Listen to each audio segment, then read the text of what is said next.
We are all members of one family. Aggrieved member of the family. Well, we don't know who is aggrieved and who is not. Families disagree. Like I told you before, you do disagree with your wife. I do the same thing. So all of us disagree. These are members of the same family. That's why I came to see them. The meeting today was convened at my instance. And if you were inside that meeting, I preached only one thing, that I have come to start the work of reconciling the family. Unfortunately, I'll tell Mr. Peter Obi this. I'm not sure you can reconcile both parties. And I'm going to be blunt with you. The earlier you realize that, the better it is for you. And the fight is not about you. It's about chop chop. That's just it. That's what bedevils every political party. Go check the trajectory of history for political parties in Nigeria. How they split apart when interests align. Go check what led to the fractionalization of the action group, where the likes of Akintola pulled out of the action groups to go set up their own party. When a party becomes successful, you start to have fragments of interest. And the fragment of interest is deeper than anything. And these fault lines of interest are not big fault lines. It's when my interest and yours align. You can now see that all of a sudden, Abure, that was fighting Nnamdi Apapa before, interests have aligned today, so they have collapsed. Before, Abure and Obi were together. But today, and they were fighting Nnamdi Apapa then. Today, Nnamdi Apapa and Abure and my very good friend Arabambi, they are all together today. Interests have aligned. The enemy today is Obi and NLC. That's why we officially call it Labour House of Confusion. Just like Fuji House of Commotion, Labour House of Confusion, it's a likely of plantation, Fuji House of Commotion, Labour House of Confusion. So their interests today have aligned. And why did all this interest become this way? Because of the buzz that came to the Labour Party. And all of this is for 2027. Because since the time Obi used this Labour Party ticket to get about 6 million votes, Labour Party presidential ticket is hot cake. And it's going to be a fight to finish to whoever they'll give in 2027. Obviously, you can see it's already a fight to finish across the states.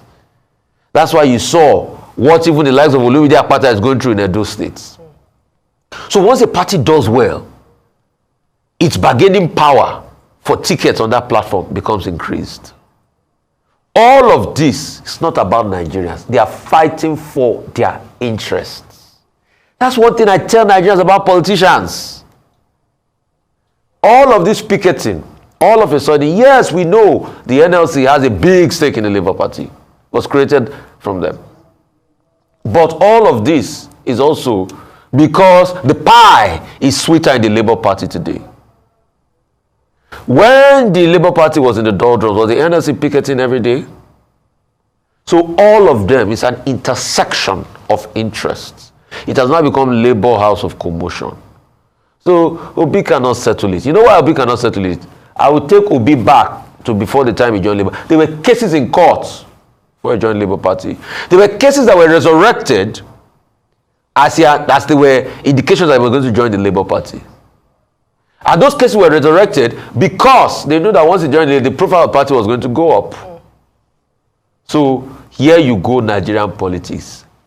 Welcome to Labour House of Commotion.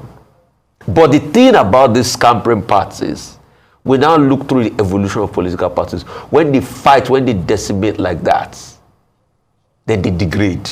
Then the so-called thing they were trying to uphold in fighting for, they lose it all in the end. So it becomes a zero-sum game of losses. That will probably be what will happen to the Labour Party. Oh my goodness. See, if not because of Peter Obi, who knows Labour Party? Yes, Labour Party have been existing. They have had governor before. They have had house member, legislatures. No problem about that.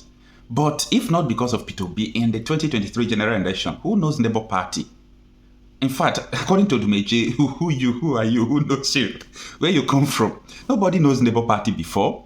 It is the introduction of P2B into Labour Party that made people to love Labour Party. So if P2B had won the 2023 general election, is this the kind of people P2B will use to gather around himself? Somebody like Abure?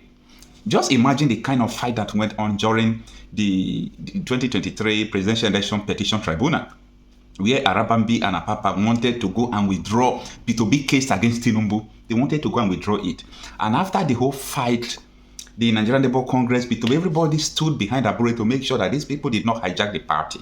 So the only thing Abure could use to pay P2B back is to align with those people who were his so-called enemy before and begin to fight P2B, because P2B wanted to probe the account of the party and know what has transpired in the party, because there has been, allegation of corruption, that Abure has embezzled money, Abure forged signatures, Abure did this, Abure did that. So is this the kind of people that people are expecting that they are going to change Nigeria?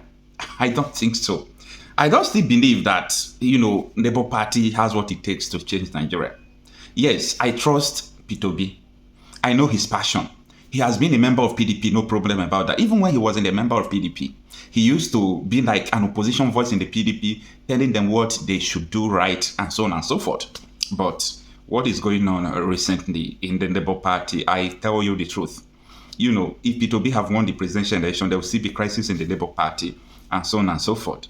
So how will P2B be able to settle this dispute? According to Rufai Oseni, before P2B joined the Labour Party have been having crisis. So it's not as if these people just have a new crisis. This crisis is predicted P2B. Before P2B joined the party, this crisis has been on. They have been going to court before P2B joined the party. So it's because the party is interested. Everybody, you know what it takes. Party that have senators, House of Rep, governor, the money that will be coming into the party. All those people will be paying party dues and so on and so forth. So crisis all there. Arabambi and Apapa, they don't have any option than to align with Abure so that they can see something to eat. According to Rufai said, this is a politics of chop, chop, chop. All of them just want stomach infrastructure. These are not the real people who are going to change Nigeria. Take it to the bank. These people are not the real people who will change Nigeria at all. Because if these people are the ones that will change Nigeria, we could have seen the effect. They could have done some sacrifice to show at this grassroots level that these people, if they have the power in the presidency, that they will be able to do things. So just imagine if P2B become president and he sees all these shenanigans, maybe he tried to sideline them because of what they are doing. They can even go and remove his name from the party name, and they begin to cause crisis and so on and so forth. I don't really know what P2B is going to do. If there will be an election in 2027, so P2B should be very, very careful. Very, very careful. Because as Nigeria is now, so many people are not interested in any election.